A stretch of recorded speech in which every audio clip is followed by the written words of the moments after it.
yang ini ya, politik doy. Program keroyok vaksinasi yang saat ini tengah gencar dilakukan dan terus dikebut. Saat ini bukan hanya mal atau vaskes yang dijadikan sebagai lokasi vaksinasi, namun Polsek juga dijadikan sebagai sentra vaksinasi COVID-19. Salah satunya ialah Polsek Ilir Timur 1. Sejumlah warga khususnya yang tinggal di Kecamatan Ilir Timur 1 mendatangi Polsek untuk menjalani vaksinasi COVID-19. Dalam vaksinasi kali ini, warga menerima vaksin dengan jenis Pfizer atau Sinovac.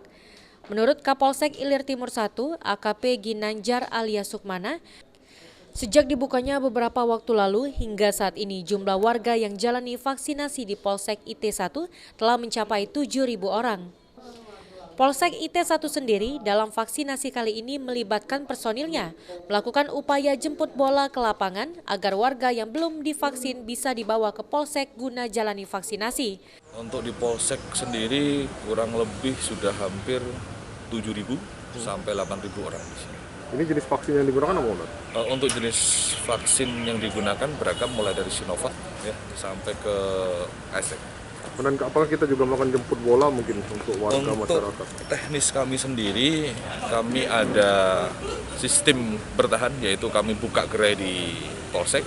Kemudian yang kedua kami juga ada sistem jemput bola bagi para warga yang sekiranya memang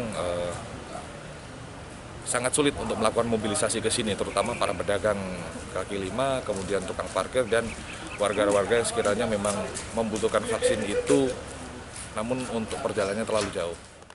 Selain di Polsek, dalam program vaksinasi COVID-19, Polsek IT1 juga melakukan di gedung YAP Ballroom dengan target per hari mencapai 500 orang per harinya. Firman Hidayat, PAL TV.